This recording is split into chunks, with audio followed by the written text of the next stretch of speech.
आज हम बात करेंगे कि क्या मोदी ऑपोजिशन को टारगेट कर रहे हैं।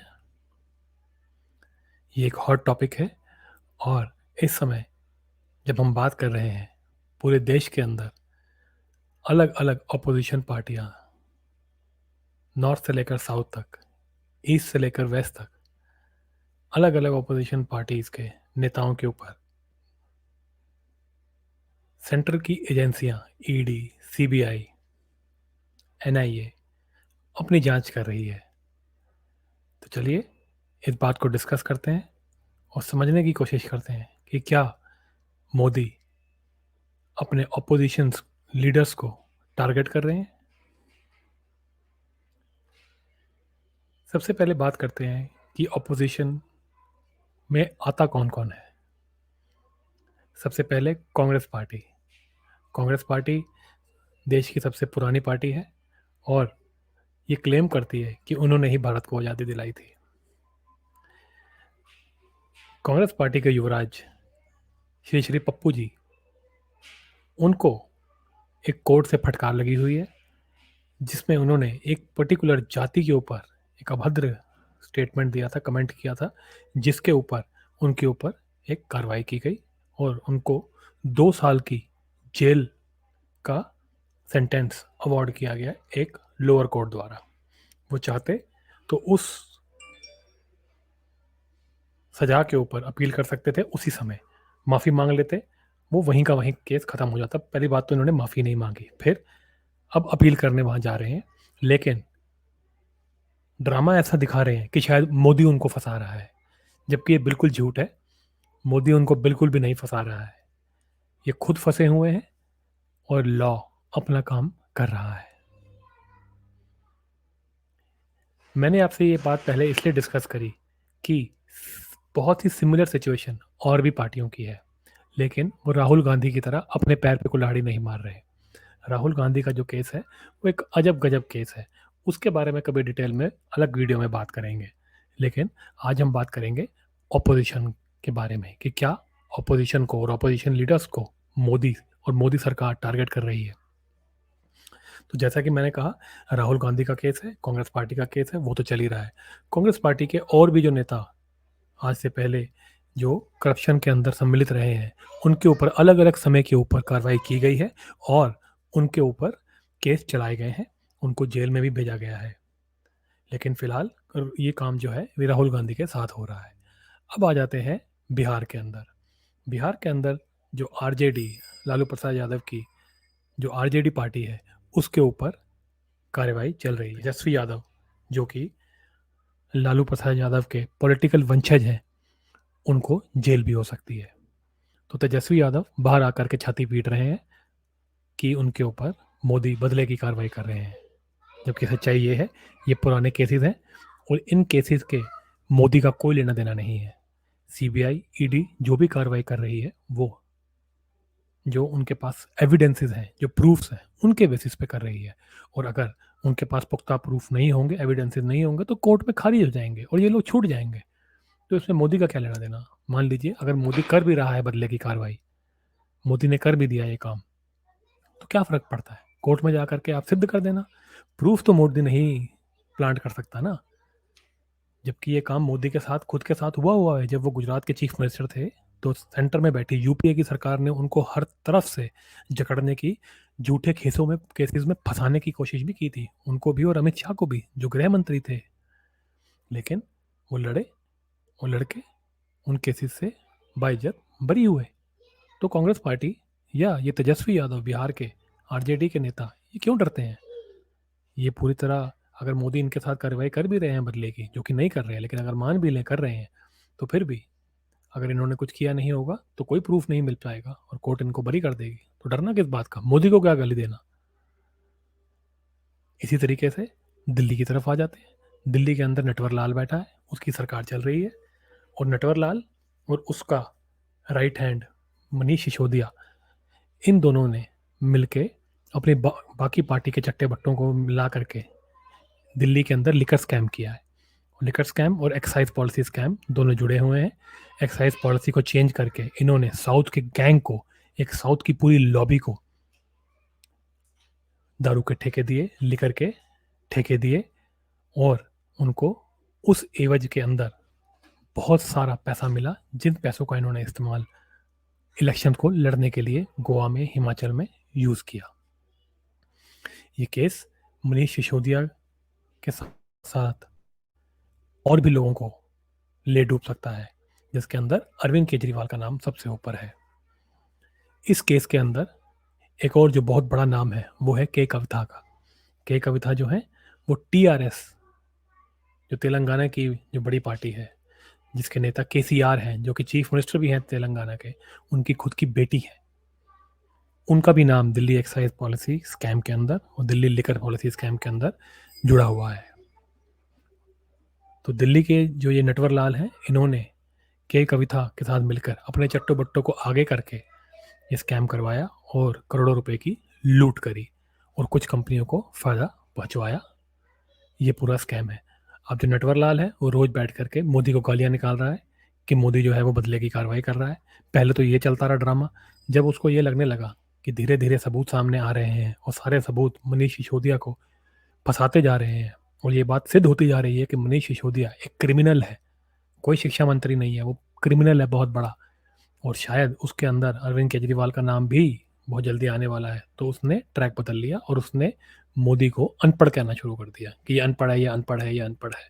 और वो रोज मोदी को अनपढ़ के गान गाया जा रहा है। उसकी पार्टी बेवकूफ़ों की तरह सारा दिन बैठ के मोदी को गाली देते हैं कि वो अनपढ़ है। अनपढ़ होने से क्या होगा? तुमने स्कैम किया है या नहीं, इसका जवाब दो। तुमने स्कैम किया है, तुम्हारा deputy chief minister Manish Sisodia बुरी तरह फंस चुका है और तुम भी फंसने वाले हो। मोदी को अनपढ़ अनपढ़ बोलने से कुछ नहीं होगा। इस देश ने मोदी की खूबियों को देखा, उसकी बातों को समझा, उसके काम को देखा, तभी उसको 2 बार इलेक्ट किया और तीसरी बार दोबारा इलेक्ट करने जा रहे हैं, ये तुम जानते हो। तो उसको अनपढ़ बोलने से कुछ नहीं होगा। अब दिल्ली से आ जाते हैं जुड़े हुए टीआरएस की तरफ साउथ में। के कविता, जैसे मैंने आपको बताया, वो भी इसके अंदर इन्वॉल्व है। केसीआर की बेटी है, उनका डायरेक्ट नाम है, उनसे साथ भी पूछताछ हो चुकी है और संभवतः वो भी अरेस्ट हो सकती हैं। वो बैठे बैठे पहले मोदी को रोज गाली निकालते थे और एक थर्ड फ्रंट बनाने के लिए केजरीवाल के साथ गलवैयां करते थे। जब से बेटी का नाम आया है, बेटी की से पूछताछ हो रही है, तब से उनके बोल बदले बदले से लग रहे हैं।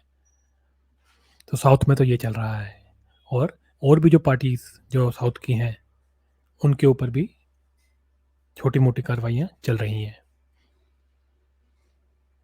अब ये सारे जो केसेस चल रहे हैं, इनके अंदर एक और सबसे बड़ा जो खिलाड़ी है जिसके ऊपर केसेस चल रहे हैं, उसका नाम है वेस्ट बंगाल की ममता बनर्जी। जब आप और हम बात कर रहे हैं, वेस्ट बंगाल अभी भी चल रहा है।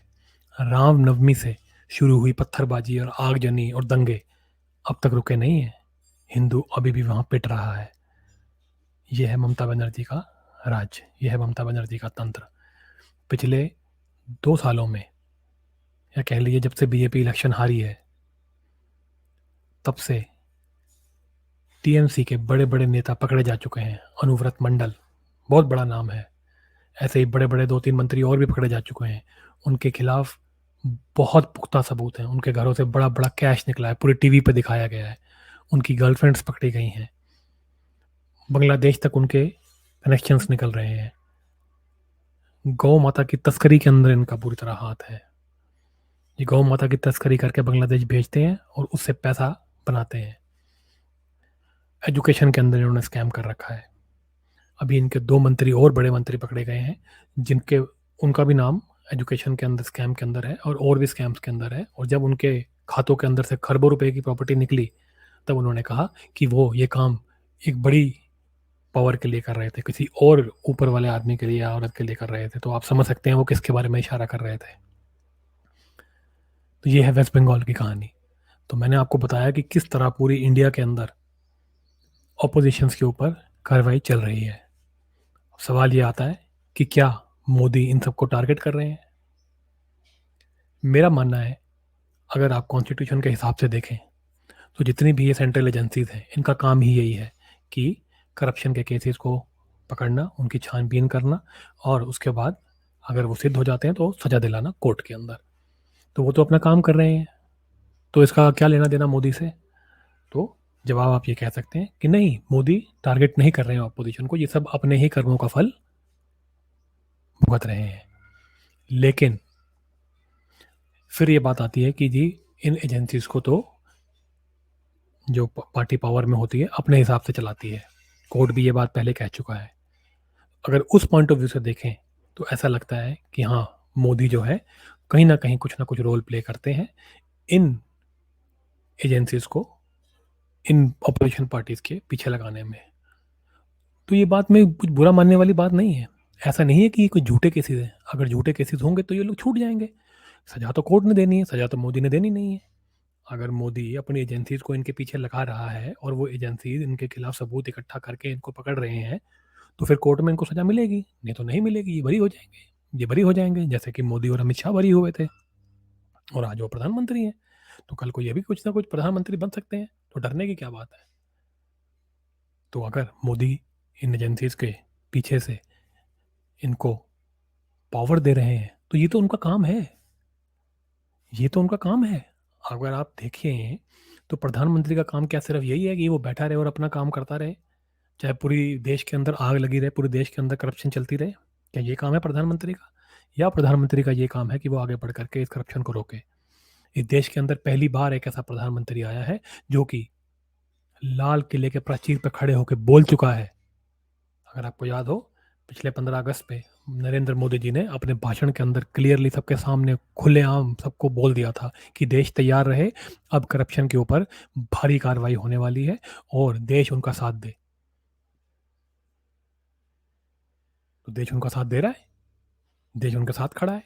और ये जितने भी नटवर लाल करप्ट भ्रष्ट नेता जो फंसे हुए हैं, जिनके खिलाफ कार्रवाइयाँ हो रही हैं, ये मोदी को गालियाँ निकाल रहे हैं। इसके बारे में तो मोदी जी ने पिछले 15 अगस्त को ही बता दिया था। तो फिर क्या दिक्कत है? तो अगर हमारे देश का प्रधानमंत्री इस देश के भले के लिए, इस देश के फायदे के लिए कोई काम करता है और उससे 4 लोगों के पेट में दर्द होती है, तो कोई बात नहीं, होती रहे। हमें इस देश का भला करना है और इस देश का जिसने बुरा किया है उसको सजा दिलानी है। सजा देनी भी बहुत ज़रूरी है। अब ये मत सोचिए कि बिना सजा दिए काम चल जाएगा। जब कोई गलत करता है, अगर उसको सजा नहीं मिलती तो उसका मनोबल बढ़ता है और औरों का भी मनोबल बढ़ता है, तो फिर वो और गलत काम आगे बढ़ते जाते हैं। अगर गलत कामों को रोकना है तो उनके करने वालों को पकड़ना चाहिए, उनको सजा देनी चाहिए। मोदी जी वो कर रहे हैं और ये देश में पहली बार हो रहा है कि इतने बड़े स्केल के ऊपर भ्रष्ट नेताओं के ऊपर कार्रवाई हो रही है। हमें इस काम के अंदर मोदी जी का पूरा साथ देना चाहिए, बीजेपी का पूरा साथ देना चाहिए, अमित शाह जी का पूरा साथ देना चाहिए। अगर कोई आपसे ये बात बोलता है कि क्या मोदी इनको टारगेट कर रहा है, तो आप खुल के कहिए, हाँ, कर रहा है, क्योंकि ये लोग भ्रष्ट हैं और अगर ये भ्रष्ट नहीं होंगे तो ये छूट जाएंगे। जैसे मोदी और अमित शाह खुद भी छूट गए थे जब यूपीए के दौरान उनके ऊपर इल्ज़ाम लगे थे। तो जिन्होंने बुरा किया है उनके साथ बुरा हो रहा है, जैसी करनी वैसी भरनी। अगर आपको ये वीडियो अच्छा लगा हो तो लाइक, शेयर और सब्सक्राइब करना ना भूलें। मैं नितिन अकर्मा से।